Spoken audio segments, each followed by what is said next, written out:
Okay, let's go.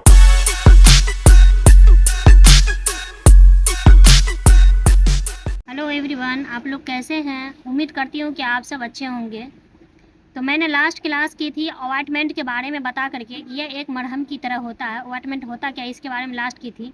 तो आज मैं आज की डेट में जो क्लास शुरू कर रही हूँ वो एक ज़ख़म के बारे में बता रहे हैं, मतलब कि एक घाव जो होता है उसके बारे में, कि प्रत्येक घाव के आसपास की ग्रह की क्षति और संक्रमण के कुछ विशेष जोखिम बने रहते हैं। इसीलिए घाव को सावधानीपूर्वक उपचार करना चाहिए। किसी भी घाव को देखे होंगे जैसे कि मानते हैं इसको घाव है ये, तो इसके आसपास के त्वचा जो होते हैं वो इनके कारण ये भी लाल पड़ जाते हैं, और वो उनके मतलब कि इसमें क्या बोल रहा पस पानी में बने घुले रहते हैं, और उनके संक्रामक में ये भी घुले रहते हैं, जिसके कारण उसमें जोखिम बने रहते हैं, खतरा विशेष का संक्रमण का डर रहता है। इसीलिए बोला गया कि जब भी उपचार इसका करिए तो ढंग से करिए उपचार। तो इनके उपचार के बारे में मैं आप लोग को बता रही हूँ कि उपचार होता क्या है और कैसे क्या करना चाहिए जख्म के बारे में। तो कटी व खुली हुई त्वचा से शरीर में रोगाणुओं के प्रवेश करने का कारण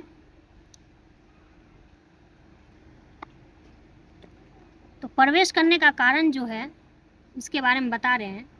प्रवेश करने का कारण ही संक्रमण होता है।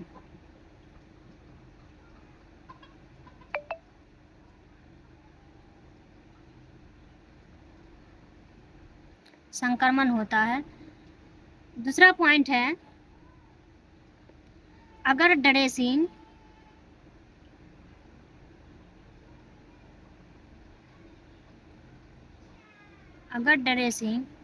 बदलने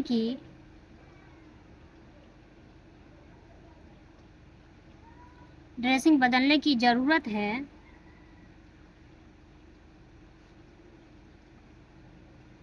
है तो पुराने ड्रेसिंग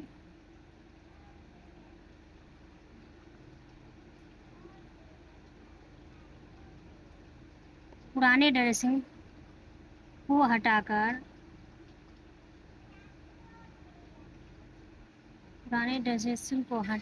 नया ड्रेसिंग कर सकते हैं।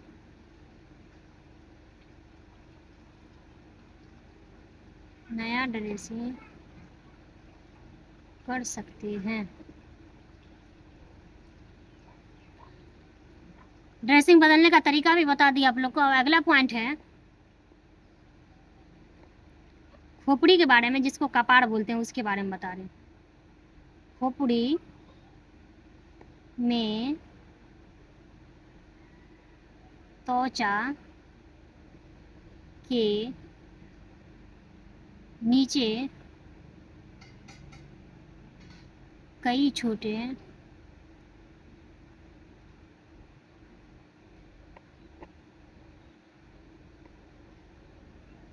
छोटी छोटी रक्त वाहिकाएं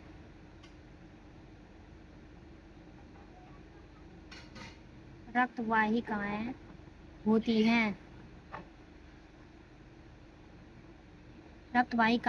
हैं। जो मामूली कट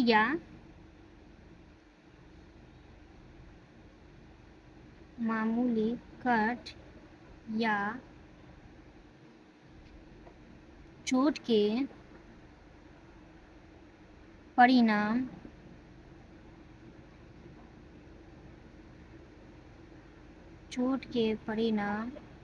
स्वरूप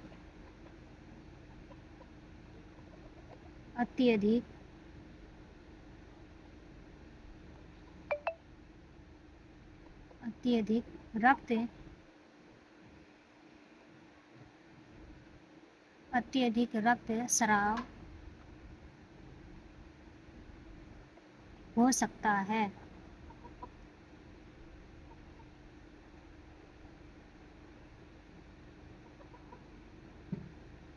और घाव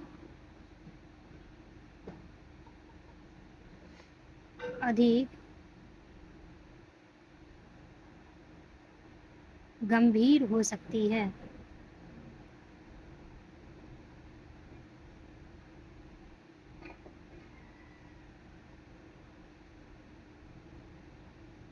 गंभीर हो सकती है। तो खोपड़ी के बारे में आपको मालूम हो गया कि खोपड़ी है क्या। खोपड़ी में त्वचा के नीचे कई छोटी छोटी रक्त वाहिकाएं होती हैं। मतलब कपाड़ के त्वचा जो होते हैं उनके नीचे जो है रक्त वाहिकाएं छोटे छोटे मामूली कट अगर चोट हो जाता है, जैसे कि गिर गए थोड़ा सा तो कट गया, चमड़ा फट गया खोपड़ी का, या मतलब कि मामूली सा चोट आ गया, तो चोट के परिणाम स्वरूप मतलब वो चोट लगने के बाद जो परिणाम आता सामने में उसके स्वरूप अत्यधिक रक्तस्राव, मतलब उसके मतलब कट होने के कारण थोड़ा सा कि रक्तस्राव हो सकता है ज़्यादा और घाव अधिक गंभीर भी हो सकती है। तो अगला पॉइंट है आपका फिर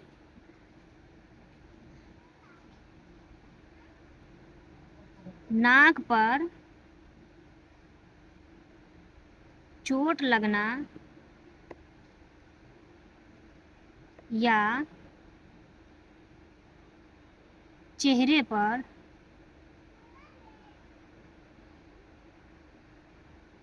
चोट लगने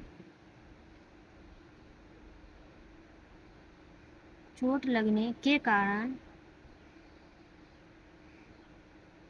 कारण नाक से खून आ सकता है।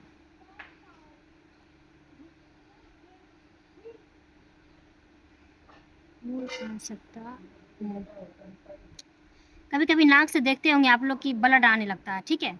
तो ब्लड क्यों आता है, काहे आता है, ये भी तो मालूम होना चाहिए ना कि नाक पर चोट लगना या चेहरे पर भी चोट लगने के कारण कभी कभी नाक से खून आ सकता है।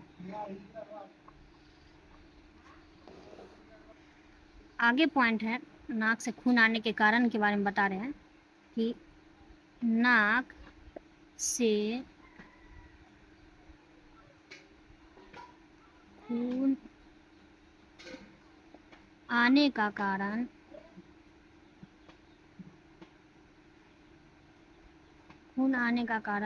नाक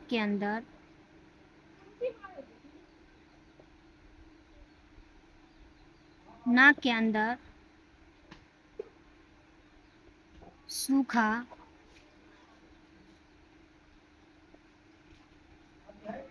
नाक में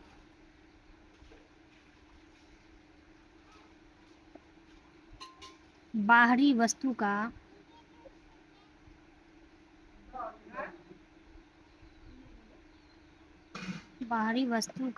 अंदर जाना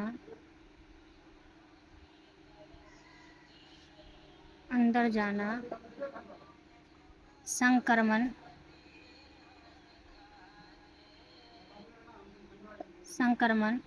सामान्य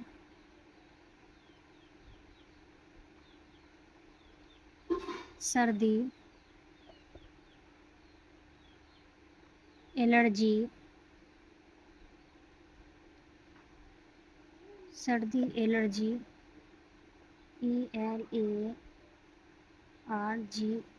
एलर्जी, उच्च रक्तचाप,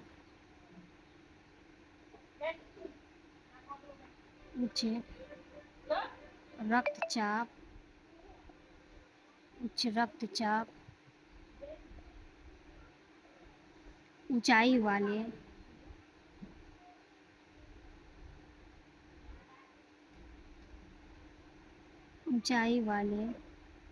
स्थान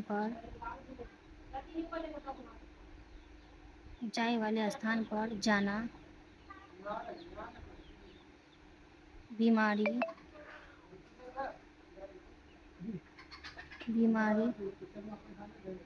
या कुछ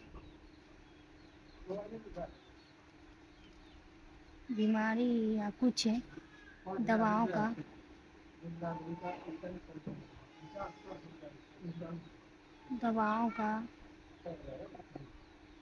उपयोग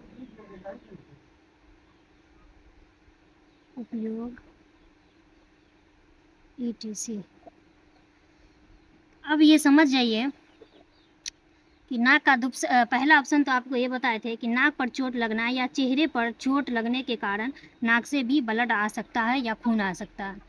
और दूसरा है इसका ऑप्शन है कि नाक से खून आने का कारण नाक के अंदर सूखा, नाक में बाहरी वस्तु का अंदर आना नाक में सूखा का मतलब कि हो गया कि जैसे कि कभी कभी देखते होंगे अपने गांव देहात में, क्या हर जगह होता है ऐसा कि शहर में भी होता है कि जब ज़्यादा तेज़ पछिया हवा चलने लगता है तो चेहरा में झुर्रीपन आने लगता है, त्वचा एकदम खड़ा जाता है। कभी देखते होंगे कि एड़ी फटने लगता है, मतलब त्वचा सब फटने लगता है, जिसके कारण नाक में भी खड़ापन आ जाता है, उसी को सूखापन बोला जाता है। सूखा नाक में बाहरी वस्तु का भी जाना, अंदर प्रवेश करना, वो संक्रमण, सामान्य सर्दी, एलर्जी। अरे कभी कभी एलर्जी जो होता है वो बाहरी वस्तु के कारण ही ना एलर्जी होता है। एलर्जी उच्च रक्तचाप जो ऊंचाई वाले स्थान पर जाना, बीमारी या कुछ दवाओं का उपयोग करना, ये सब के कारण भी कभी कभी ब्लड आता है नाक से। नाक से ब्लड आने का कारण एक ये भी है, ये याद रखिएगा, कि जब किसी भी आदमी को, चाहे वो लेडीज हो या जेंट्स हो, ठीक है ना, अगर उनका जो ये है बीपी जो हाई होता है, जब बीपी अगर हाई हो गया, ब्लड प्रेशर हाई हो गया उनका, तो उनके कारण भी नाक से ब्लड आते हैं। ये भी ध्यान रखना है कि जब ब्लड प्रेशर हाई हो जाएगा तो नाक से ब्लड आना शुरू हो जाएगा। नाक के ब्लड आने के कई कारण हैं, ये भी ऑप्शन आपको बता देते हैं कि नाक में ब्लड आने का एक और कारण है जो कि blood pressure blood blood blood pressure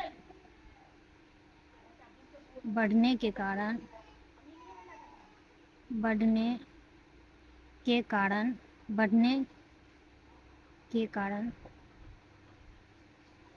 नाक में ब्लड आने का एक और कारण है जो कि ब्लड प्रेशर बढ़ने के कारण भी ब्लड आता है।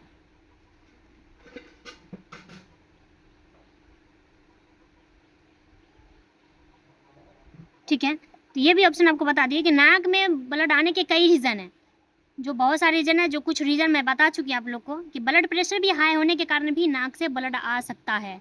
इस चीज़ को ध्यान रखिएगा।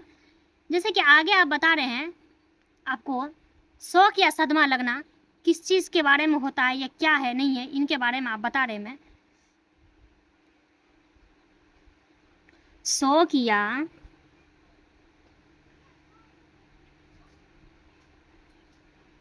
सदमा एक जीवन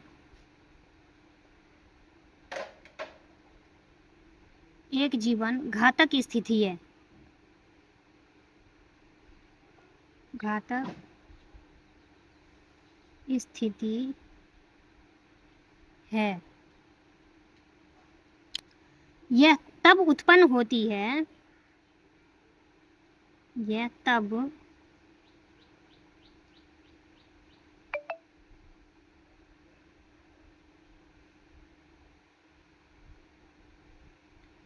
उत्पन्न होती है जब रक्त परिसंचरण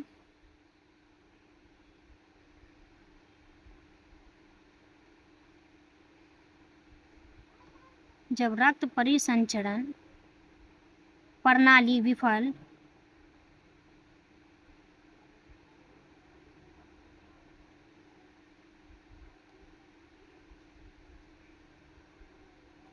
रक्त परिसंचरण प्रणाली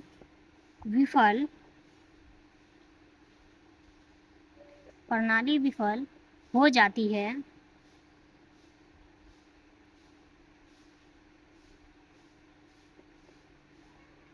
परिणाम स्वरूप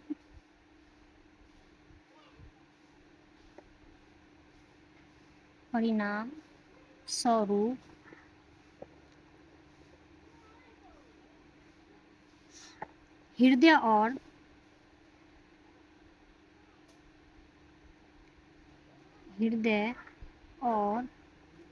मस्तिष्क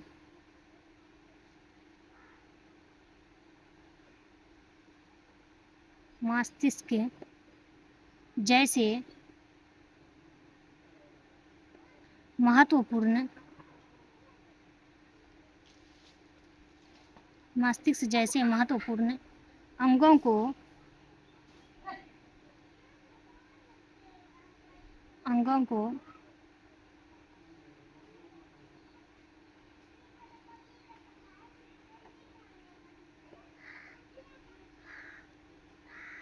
पर्याप्त